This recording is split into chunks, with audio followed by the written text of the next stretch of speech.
Szent István Park népszerűsége töretlen.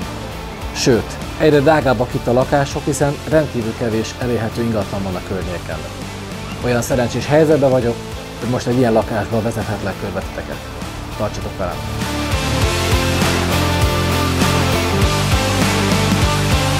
Sziasztok! Csapjunk is bele!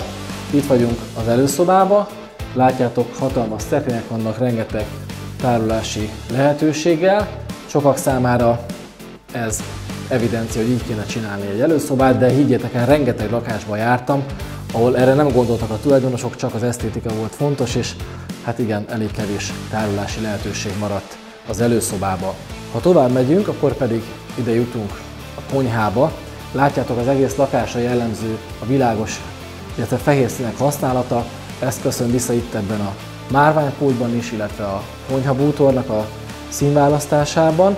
Természetesen mindennel föl van szerelve, hűtővel, fagyasztóval, mikróval, sütővel, főzőlappal, és amit kiemelnék, rendkívül praktikus ez a konyhasziget, nem csak azt a cél szolgálja, hogy itt el lehet fogyasztani a reggelit, hanem arra is rendkívül praktikus, hogy ezen az oldal, tehát nem a nappali felé, hanem a konyha felé eső oldalán rengeteg tárolási lehetőség van ezekben a fiókokban, úgyhogy relatíve kis helyen ezzel a plusz konyhaszigettel extra tárolási lehetőségekhez jutunk a konyhába.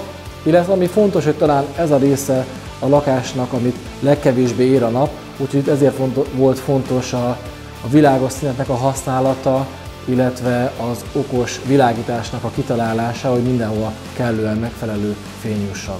Menjünk tovább, és megmutatom nektek a lakásnak azokat a helységeit, amelyek az udvarra néznek. Itt vagyunk az egyik fürdőszobában, és látjátok, ide is egy mostanában nagyon népszerű különálló kádat tettek be.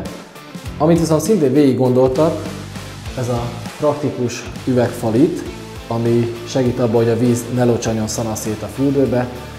Erre nagyon sok helyen szintén nem gondolnak, csak nagyon dizájnosan betesznek oda egy kádat a fürdőszoba közepére, de hát a takarítás az valószínűleg valaki másra marad a víznek az eltüntetése.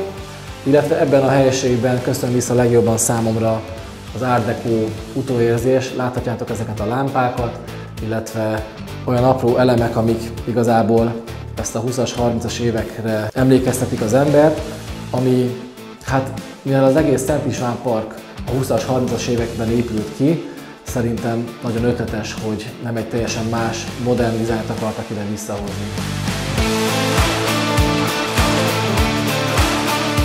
Az udvar felé eső oldalon található ez a dolgozó szoba, még a lakás nincs 100%-osan berendezve, de ide terveztek egy dolgozóasztalt, illetve a szoba ezen felé látjátok ezt a hatalmas beépített gardróbszekrényt, tehát ennek a szobának kettős funkció lesz, egyrészt lehet dolgozó szoba, illetve egy gardrób helység is. Ha innen tovább megyünk, eljutunk az egyik hálószobába.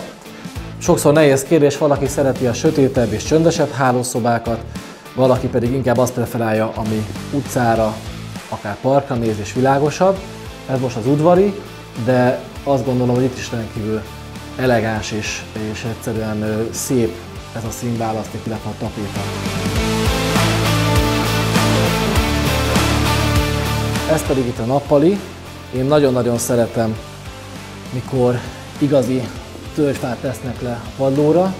Én nagyon otthonosnak tartom, és nagyon igényes is.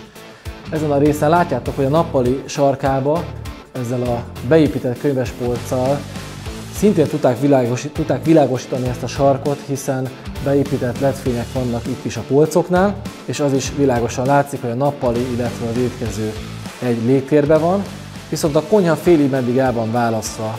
Miért félig meddig? Azért mondom, mert egyrészt van itt egy oszlop, másrészt pedig az oszlopot kibővítették, itt van a tévének a helye, egy tévépanel résszel, és gyakorlatilag a konyhát két oldalról meg lehet közelíteni, de mégis ad egy elválasztást a konyha, illetve a nappali közé, tehát aki ül a kanapén, az nem látja, hogy éppen a túloldalt mondjuk milyen finom vacsora készül. Záró akkorként pedig megmutatom nektek azt a hálószobát, aminek az ablakai a park fele néznek, és látjátok, hogy Rendkívül világos ez a helység, illetve hogy gyakorlatilag köszönhetően a déli fekvésének egész nap árad be a napfény, és pontosan ezért tartom rendkívül ötletesnek ezt a megoldást, hogy ezzel a szürke sávval itt a felső negyedében a falnak gyakorlatilag otthonosabbá tudták tenni a lakást, mert képzeljétek el, hogy ennyire világos helyiségben ezek a fehér falaknak van egy ilyen kórházi hangulata, ami szerintem nagyon rideg és nem otthonos, különösen egy hálószobába, de ezzel szerintem egyrészt megtörték itt a teret, illetve nagyon jól feldobták ezt a helyiséget is, úgyhogy én ezt nagyon ötletes dolognak tartom, amit máshol, jól emlékszem, nem is láttam még ilyen megoldást, de nagyon hangulatos és nagyon ötletes.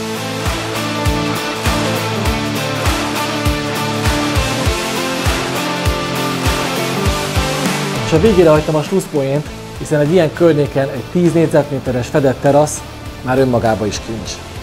Ahogy engem, úgy remélem titeket is inspirált ez a gyönyörű lakás, tartsatok velem, hamarosan újabb videóval jelentkezek. Sziasztok!